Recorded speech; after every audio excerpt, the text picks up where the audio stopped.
In the Middle Ages, it's a well-known formula of people who feel thinner or distance from the one above by express a different form of self-obligations, such as fasting, another form of self-torture.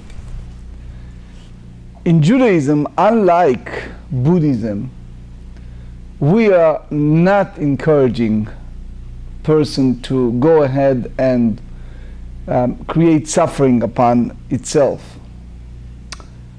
I assume this crowd knows well that in Buddhism, the key story is the suffering. The idea of birth is suffering, death is suffering, etc. The whole concept of suffering is a key word. For a person to reach enlightenment, they need to go through a certain time, and then they'll be able to have self-actualizations. We said in Judaism that yes, we have a formulation of fast days, which is beside of the biblical Day of Atonements, we have another 5, we can count 6, depend, as a public short fast day. We have one day that is matched biblical, the Tisha B'Av. But other than those days, in general, a person who wants to improve himself, the rabbis tells us he should avoid gossip, guard his mouth, etc. There are many other formulation rather than just fasts. In a way, Isaiah said that Mali rov zivchechem amar Hashem. It's God, in a way, he said that don't think that just by creating suffering upon yourself that's going to pave the way for you to be correct. So the question is, when and where and how we said it's okay for a person to fast? Is that okay in order for him to achieve, let's say, physical needs or spiritual needs? How you treat it? Another phase we're going to discuss is a continuation of a subject of expressions. We in Judaism very careful of what person said. Your words is your honor, is your commitment. So if it's a partial expression, especially that part applies to a certain implication, how far you go. And if you remember, in the past several days we discussed the yadot, yadaim, which means hand or handler, which is a part of the cup, but not the itself, which is an expression that in part expresses a certain way. And we said that it's all depend upon if, for example, a Nazirite passed by and you said a partial expression, then it's understand that you already committed yourself. If it's a sacrificial offering at the front of you and you have some part expressions, it's already expression of commitment.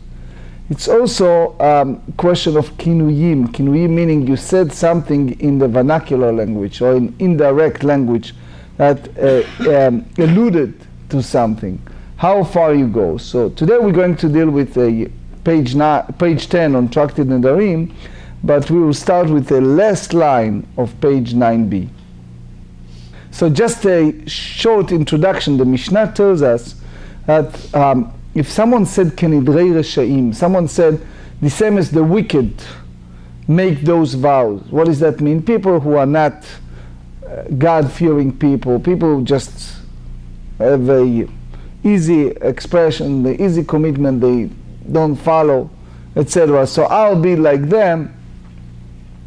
So we say that when it's come to a offering or oath on a zirut, so it's considering a part of Nazirut.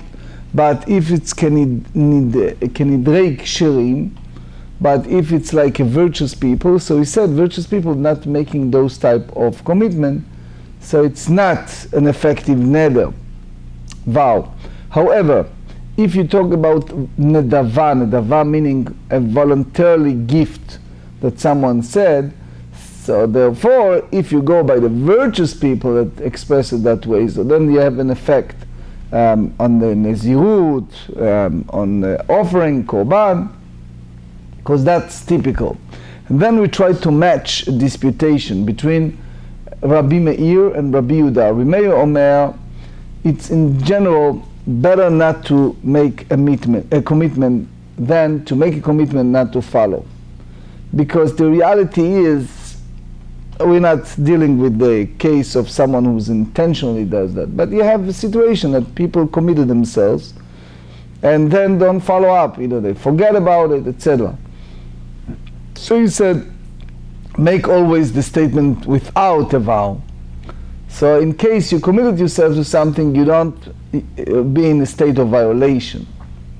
Rabbi Yehuda, however, said no, it's better to commit yourself in full and to follow that commitment.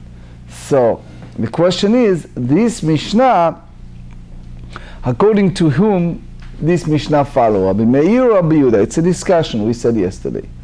In short, we make a decision that it's better to do a nedava, which is a voluntarily gift, commitment of voluntarily gift, and not a manner of neder, a vow. Ve'iba'it eima, you may say, that's another option, afilu teima Rabbi Yehuda, we on page 10. Afilu teima Rabbi Yehuda, you say that the Mishnah follow the view of Rabbi Yehuda, it's not the issue. Why? Ki amar Rabbi Yehuda, that it's better to make a vow and to follow the vow, it means bin dava, only if it's a voluntarily gift. Ben neder, however, if it's a language of vow, of commitment, lo amar, which is, it's better not to make this vow, oath. והקטנה טוב מזה ומזה נודר ומקיים. We learn in the Bright that Rabbi Yehuda said that it's better that someone does not make a vow rather than to make a vow and not follow. So it means תנאי נודה ומקיים, which means that it's better to avoid all of that. But the sentence that said Tova Shelo Tidor, better is not to make a vow, it applies solely to vows. But Nedava, the Ran said that someone does a voluntarily gift, that's good to do both, which means to commit yourself and to follow your commitment. Voluntarily gift. Maishna noder delo. So they ask a question, what is the special about the idea of making a neder that Rabbi Yehuda said that one should not do it? Dilma ateiba lidei takala, maybe he can come to a sin. Why? Because he delayed to bring his offering, to bring his vow on time. So therefore, it can happen also if someone make a voluntarily gift, and maybe for all kind of reasons he'll not follow up his commitment. So the Ritva explains, someone bring it to a temple courtyard and he consecrated it, and then he slaughtered it. So what's the problem? He said the problem is that maybe he sanctified it outside of the courtyard, which again, it's an issue of again, mistake. So the Gemara said Rabbi Yehuda letamei. Rabbi Yehuda followed his reasoning. The Amar אדם מביא כבשתו לעזרה ומקדישה וסומך עליה ושוחטה. The person, this is the formulation of ritual that used to be in a temple. A person brings his offering. That one is a lamb, and he brings this lamb to a courtyard. But that lamb is chulin, is not at this point is not consecrated. And then he sanctifies it at the entrance of the temple courtyard. He places his hand upon that offering, and then it slaughters it. So that's the way, if you remember the previous daf, 9b, we said that the elderly Hillel used to do it. So if it's a voluntarily gift, you don't have a concern, because people does that. Rabbi may hold that you should avoid all of them. Why? Because a person can do it even at other location, that it's not at the entrance of the courtyard. That's the way Ritva said. Teinach nedava de korbanot, nedavan nezirut ma'ika lemeima. This is good if you speak about the offering of voluntarily gifts offering. But if it's a voluntarily gift of Nezirite, what exactly you hold? So Rabbi Yehuda follow his reasoning. If you remember the story we mentioned yesterday of Shimon the righteous, who accepted from the fellow that have a long hair, if you remember, right? Yes? The Tanya Rabbi Yehuda Omer, Chasidim הראשונים היו מתאבים להביא קורבן חטאת. The early pious people, they have the special desire to bring an offering, the sin offering. And the Rabbeinu Asher explains that they have the notion of need to use all different offering. The Yavetz, the Khatam Sofer asked here a question. They said, even if someone wants to fulfill the whole mitzvot, we have 613 mitzvot. Or let's say you go by the about 270, that it's applicable to our days. Still you cannot fulfill many. An example, they say. It's a mitzvah of someone who needs to pay if he did a defamation of character, if he seduced a woman, etc. etc. There's all kind of negative, positive mitzvot that applies as a result. You bring a sin offering for a certain violation. So they explain, the idea is that by accepting Nezirite upon yourself, and then you bring the sin offering, is in a way a substitute for all the other option of violation that you need to bring a sin offering. So you see it here, לפי שאין הקדוש ברוך הוא מביא תקלה על ידיהם, because God in a sense doesn't make the righteous, the pious people to stumble, and then they need to bring the offering even unwittingly, and the sin offering comes for certain sin, but not a voluntarily gift. מה היו עושים? What did they do in order to fulfill this desire, needs to bring a sin offering?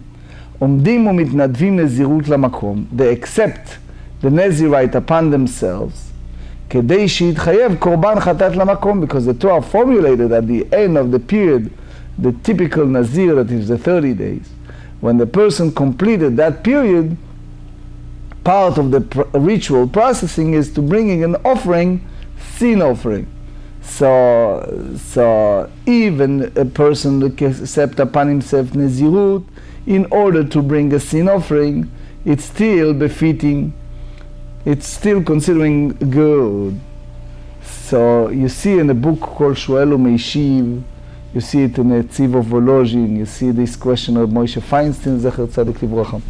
You see, is a story we learn, if you remember in Tractate Shabbat and other places, of Meir, that he tied Taner, he moved the candle a little,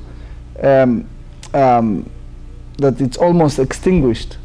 And they said, when Kshibaneh Beit HaMikdash, when the build of the soon to be the third temple, so I'm bringing Avi Chatat Shmena, I'm going to bring a fat sin offering. So Tosfot explained, so this applies only for a matter of eating it. But here it's just an example of bringing an offering, which is, again, the whole concept is sin offering applies to someone who sin. Since righteous people are not sinning, and they have certain needs to fulfill all the commandments, so that's the way they can do it. Anyway, Rabbi Shimon Omer, Lo nadru benazir. When you speak about this type of vow, the early pious people, so they didn't do it. Again, in Judaism, this is a huge difference between Judaism and, in particular, Buddhism. We are not for a person to be in a state of seclusion to reach nirvana, right? To be in Mahayana, those or for the voodoos and all these things. That's not Judaism. We're not for a person to be out of this world. We say that it's a living Torah, it's a living life. We have our challenges, we try to overcome, and we are human, and we believe all of us human, including our greatest rabbis and the greatest prophets and teachers, they're still human.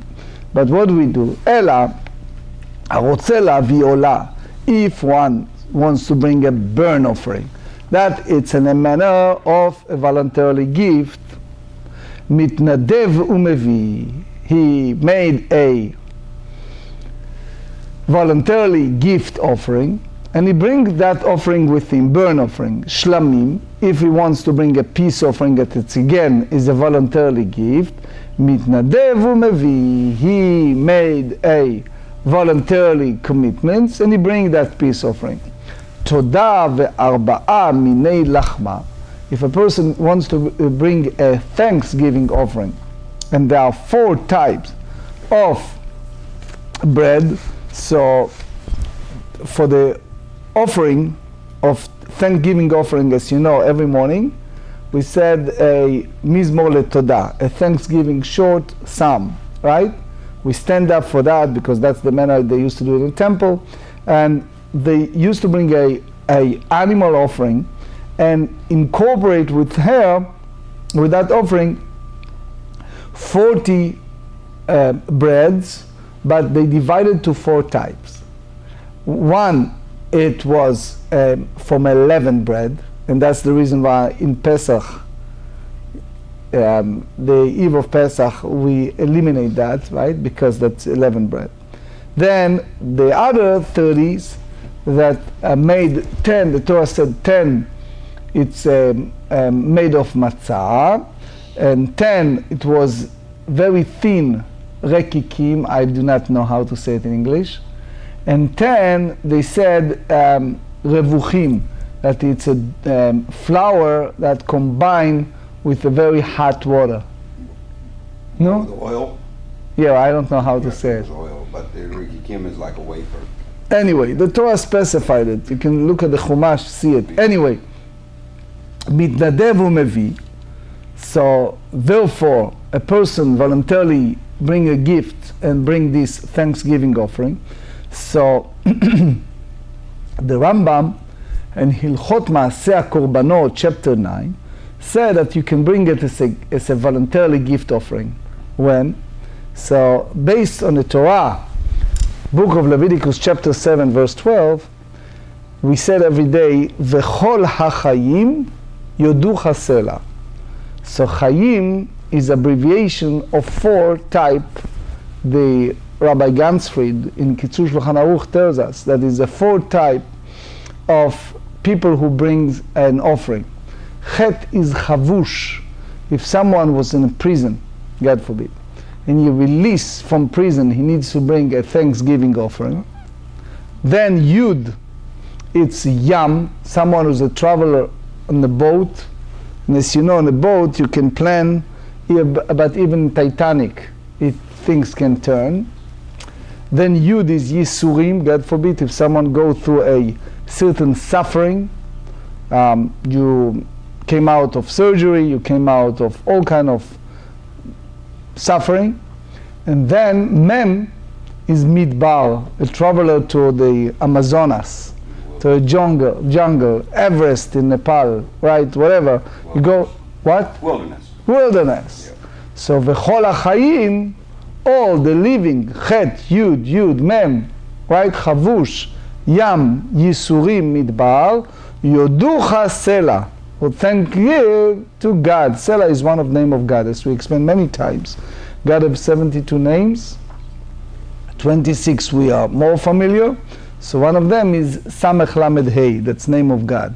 So all the living, all those who save from all different 4 avenues, needs to bring a thanksgiving offering.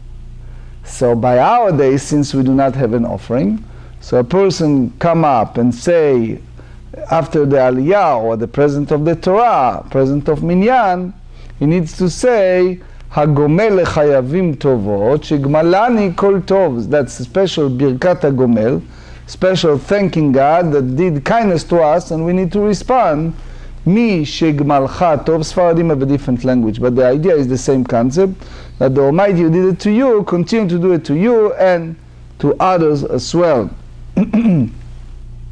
So they said, Aval bin zirut. However, when it's come to the Nazir, lo itnadvu kedei shlo yikaru chotim. So the early pious did not do this type of Nazirut in order to avoid them from being a sinner. Why? Shene'emar, the Torah said in the book of Bamidbar, book of Numbers chapter 6, verse 11, when the Nazir completed the days of Nazirite, v'chiper alav me'asher chata ala nefesh. And the Kohen shall provide the Nazir atonement for having sin regarding the soul. So what does that mean? Even we're speaking about Nazirite that render ritual impurity, the Rabbi Shimon hold that even he is not involved in ritual impurity, but merely fact that he is a Nazir, he is already considering a sinner. So therefore, they used to do Nazirut as a nedava, as a voluntarily gift offering. So therefore, Rabbi Shimon hold that tzaddik, a pious person, do not wish to be Nazir. Since we bring the word of Rabbi Shimon, so the Gemara comment, Amar Abaye Shimon HaTzadik ורבי שמעון ורבי אלעזר הכפר, כולם שיטה אחת. And these 3 great rabbis have the same notion, the same idea, the Nazir chote have, that the person who commit himself to Nazirite, it's basically a transgressor. It's not right. Again, the truth is, the Ran explained that it's not that they are all totally the same, but the notion, the idea of being sinner, they all hold. How? Shimon HaTzadik v'Rabbi Shimon mehada amaran. But he said that in his days, no one used the offering of, he never ate an offering from Nazir that render ritual impurity, excluding one time. Remember the guy with the hair yesterday. And therefore, the early pious, Rabbi Shimon said, not make this matter of Nazirut in order to avoid being called quote-unquote sinner. Rabbi Lazar Hakapar Berabi, that he was the giant scholar of his days, the Tanya Rabbi Lazar Hakapar Berabi, Omer, the Torah tells us in regard to Nazir v'chiper alav me'asher chata ala nefesh, that he shall atone for him for having sinned in regards to his soul, which means he committed the sin against his own soul. What does that mean? So, v'chi be'izo nefesh chata ze, what do you mean by saying that he committed the sin against the soul? It's, in general, it's appeared on the surface literally that he connected to a corpse or something like that. What does that mean? So they said, Ela שציער עצמו מן היין, that he distanced himself from drinking wine. So again, we are not talking about people who get drunk, but the idea is that he just avoiding himself. We drink a little wine for kiddush, for havdalah, for a smachot, for happy occasions. So the Shita Mekubetzet, the Meiri, and many others explain to us that in Judaism we have to differentiate between a celebration that you take in a measure of drinking a little wine, etc., or the manner of total lust, of total desire. We say that making this type of vow or commitments or Nazirite, Rabbi Moshe Feinstein elaborated, and he said, look, if someone think that, by fasting or by not drinking, I will be more pious, that's not Judaism. That's not the way. If you do it in order to, you know that you are candidate for being addicted to certain things, or you reaching a overboarding of some manners, and you want to put boundaries on your physical, that's different, right? That's healthy. Even the professionals tell you that it's good. But again, ועלו דברים קל וחומר, this is a קל וחומר. Why? ומה זה שלא ציער עצמו אלא מן היין? If you talk about Nazirite, he avoiding himself from drinking wine, but he can enjoy other manner of food and liquid. The only boundaries that he circumscribes himself is a wine. Still נקרא חוטא, is still considering as a sinner. המצער עצמו מכל דבר. If someone fasts and avoiding himself from eating or drinking anything, על אחת כמה וכמה, how much so that he is מכאן כל היושב בתענית נקרא חוטא. So therefore, someone who's sitting and fasting, which is the unnecessary fasts, so we call him a transgressor, because again, you don't do it for certain purposes. As we said, unlike Confucianism and Buddhism, we don't encourage just fast for the sake of fasting, or you don't considering more holy by fasting. In Judaism, you're more holy if you're avoiding Lashon Hara, if you study the halachot of Chafetz Chaim every day, that you should avoid speaking gossip and hearing gossip and defame characters and do things with your mouth. That's important in Judaism, that you encourage more time to study Torah and to fulfill mitzvot. That's Judaism. But just to fast and feeling holy, that's not what we are all about. ועדן קרא בנזיר טמא כתיב, but the verse speak about the Nazirite that become ritually impure, משום דשנה בחטאו, because he did two sins. One, he avoided himself from distance from wine, and he also become ritually impure. So Tosfot and the Ran and the Rosh explain, because he rendered ritual impurity, so he need to go back and start count his days of Nazirite again.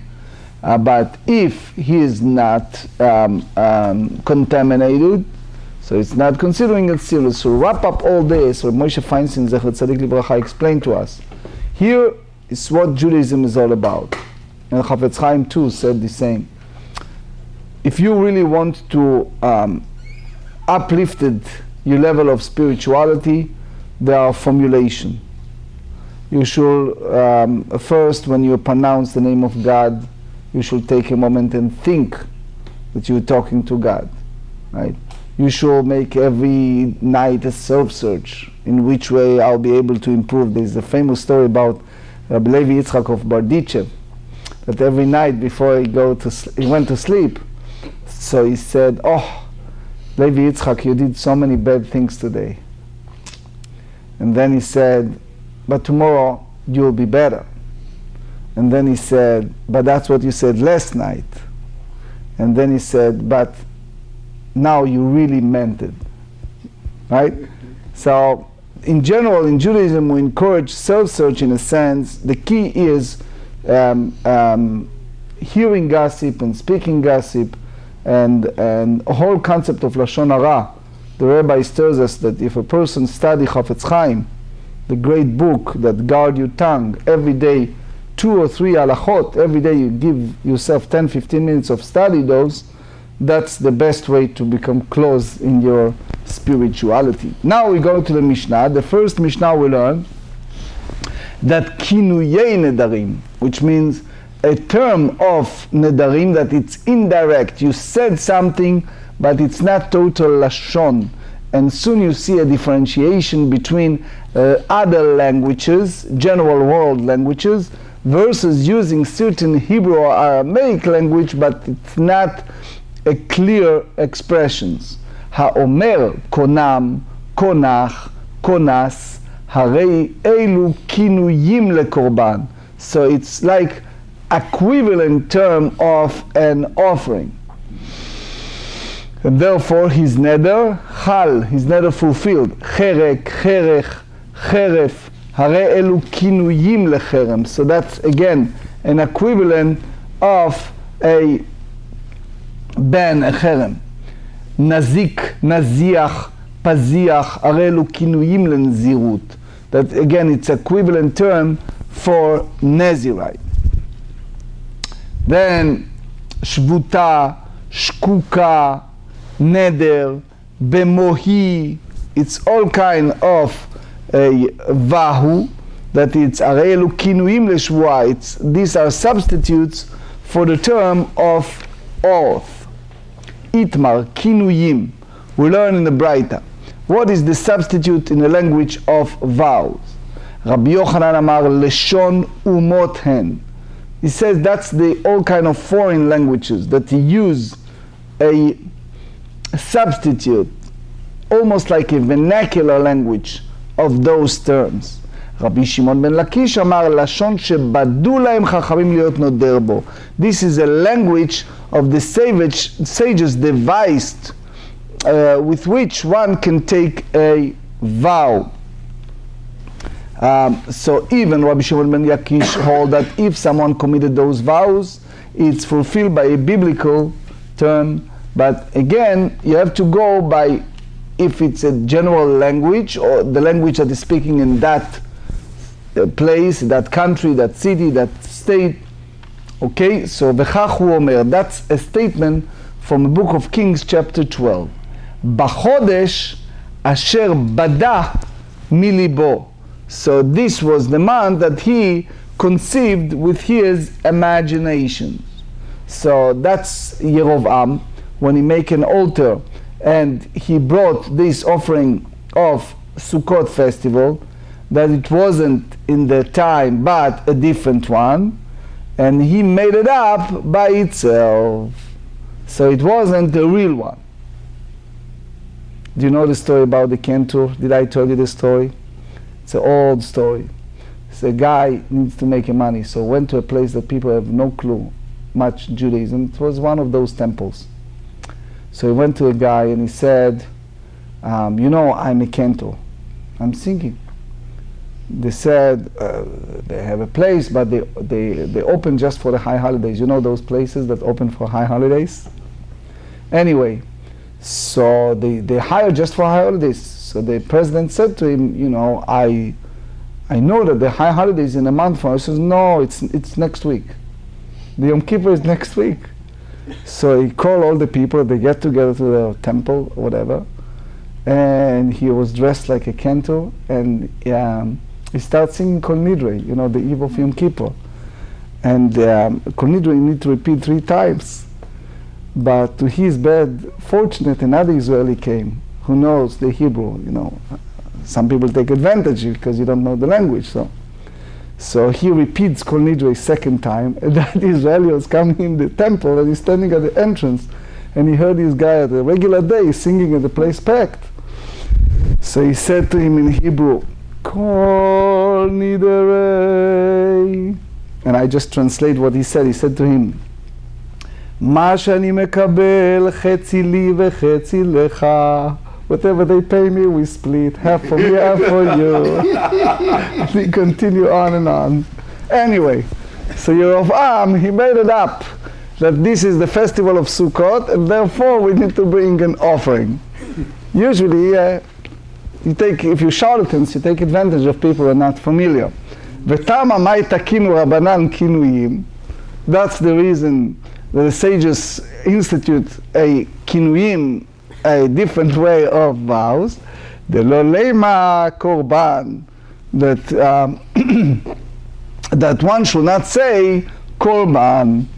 So the same way, should not say cherem, nazir, shua, ולמה korban. So let him say korban. דילמה אמר korban להשם. You see, we repeat that idea that when you use the name of Hashem, that's very serious. You know, the name of God. So the fear is that he contributed to God, and then ולמה korban להשם. דילמה אמר להשם ולא אמר korban, וכמפיק שם שמיים לבטלה. Again and again, the whole idea of you should be careful when you say the name of God, it should not be in vain. Because if you express the heaven in vain, it's a grave sin. Magen Avraham said in one of his books, it's called Zayit Ra'anan. So he said in that book, if you look at many piyutim, many, how do you say piyutim? Those we use for the special occasion, extra. Like verses or passages, I mean. It's passages, so it's more like poems or things like that that you add to a prayer sometimes for special occasions. Yeah. So you saw those, for example, in the Slichot. You see the Hashem kel rachum v'chanun, etc. So he explained b'makom sheyesh chisaron kis, if it's involved, for example, an offering. You said the commitment for God, and then you realize, ooh, that animal cost so much, and you backed out, then it's a fear that you express the name of God in heaven in vain. But other than that, V'tanya Rabbi Shimon Omer, we learn the brighter Rabbi Shimon said, page 10b, Minayin shelo yomar adam la'Hashem ula, la'Hashem mincha, la'Hashem toda, la'Hashem shlamim. When a person consecrated a offering, he should be careful not to say to God this offering, burn offering, meal offering, thanks offering, peace offering. The Khatam Sofer said that the person in one hand feel that it's honor of heaven to mention, but here the fear is that that the person not always follow up. Talmud lomar korban la Hashem. So in general, when you consecrated something, you should do that. If you remember, we studied in Tractate Yomah, page 39, the Kohen Gadol used to bring the offering, one to God, one to the Azazel. So that's a formulation that they used to do. Tosfot Yeshanim said that they did it for a specific cause, and it was good to mention God's name. But וקל וחומר, מה זה שלא נתכוון להזכיר שם שמיים על הקורבן, אמרה תורה קורבן להשם, the one who just want to place it in order to place the name of God on that offering that consecrated to God. So the Torah said that this offering is to God in order to avoid possibly mention the name of God in vain. So with regard to one actually mention God's name, levatala lachat kama vechama, because if you mention the God's name in vain, how much so? That's clear that he has committed a very severe sin. Leima ketanai. So we say that the issue of the origin of equivalent terms in this is a matter of Tanaic disputation. Beit Shammai bring kinuyei kinuyim asurim. Beit Shammai said that the equivalent of equivalence term is permitted. ובית הלל אומרים kinuyei kinuyim mutarim. If the substitute of the substitutes terms in the Mishnah, the vow does not take effect, so it's permitted. מה אליו דאמר kinuyei kinuyim asurim כסבר kinuyei kinuyim לשון ומותם. That you feel that that's the language of the nation. So the Ran explained that the question is, if you're speaking about nations, how in which way the vernacular language of those languages expresses. Is that mi'ut anashim? Is that some selective few does that, or many, or that's the common language? ולמען דבר מותרים, כסבר לשון שבדו להם חכמים, and the one that said it's permitted, so that's the language that the sages hold, and therefore only in that kinuyim, that equivalence you can use, but not the equivalent of those words, because that's kinuyei kinuyim, that the equivalence of equivalent term, and that's prohibited. לא, לכולי עלמא כינויים לשלמותם. That it's all the general languages. ובית שמאי סברי, בהננה ממשטר אומות, there are languages that the nations use as equivalent of equivalence. So therefore, if someone committed a vow, it fulfill. The same way as someone used the equivalence that we mentioned in the Mishnah. but סברי בהנה לא משתהיו מות. The Beit Hillel hold that the foreign nation do not converse in these other terms. So you don't put a decree in that sense. So the Gemara continue. Give me an example when you use equivalent of equivalence when it's come to language of Nedarim. Tane Rabbi Yosef. Me mak nam na, mak nach na, mak nas na. I guess it's a similar, the it was said, to the konam konach konas. היחידה מכינויי כינויים דחרם, תנא מפשעה, זה name of תנא, חרקים, חרכים, חרפים, כינויי כינויים דין זירות, תנא רב יוסף, מחז כנה, מן זך נא, מה פיך נא. איבאי עליהו, so they inquired, מיף חזנה מי, מת חזנה מי, מת אזנה מי, אמר לרבינה לרבה שקינמה מי, קונם אמר, או דילמה קינמם בסם כאמר. So again, when you use this kinma, so the vowel understood as saying equivalent to konam, or he meant to say that it's a sweet kinamon, it's a sweet cinnamon. That's from the Exodus chapter 30, verse 23. So, and does not intend to express vow with the word konam. אמר לרב אחא ברי דרב חייא לרב אשי קינה מאי, what is the קינה? קינה של תרנגולים כאמר, או דילמה לשון דקונם. He meant to say that this is like a chicken coop, that's a substitute language, or he meant to say a term of konam. So he said tibaye, it's this predicament remain unsolved. Kinuyei kinuyin dishvua echedame. What are the circumstances of substitute for substitute of term of oath? So again, now we're using a different term. So the whole idea is how careful we should be with the expressions. Shvuti el, shkuka el, shvuel ben Gershom kamashma. That's Shvuel, the son of Gershon, the proper name of individual. That's from the book of Chronicles, chapter 26. אלא שבו ואל, שבותי אל, שקוקה אל, מה הוא? אמר שמואל, אמר השבטה לא אמר כלום, השקיקה לא אמר כלום, קרינשה לא אמר כלום. So it's very connected, it's very similar to the oath, but it's not something that we take seriously. נדר במוהי, הרי אלו כינויים. So he said that if someone said a kinuyei shvua, like he said that they vow by mohi, so it's equivalent to an oath. Tanya Rabban Shimon Gamliel אומר, במוהי לא אמר כלום, במומתה דאמר מוהי, הרי אלו כינויים לשבועה. It's a substitute term for an oath. So you see here, when they use this term kinuyim לשבועה, that mohi, we said it's like saying Moshe, that Moshe Rabbeinu took an oath to his father-in-law Yitro.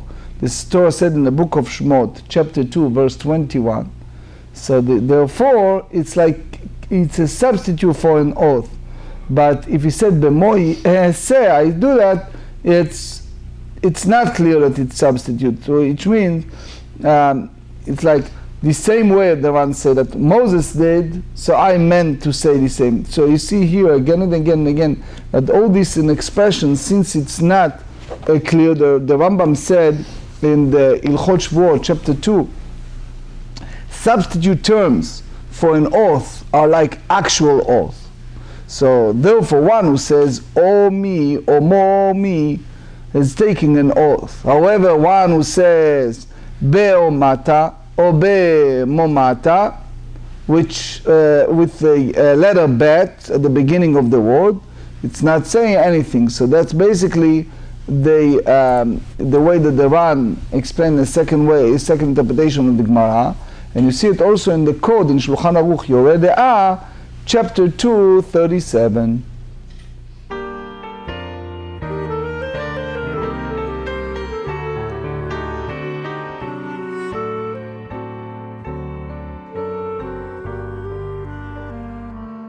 Boyachem leshuloim malachai yeshuloim malachai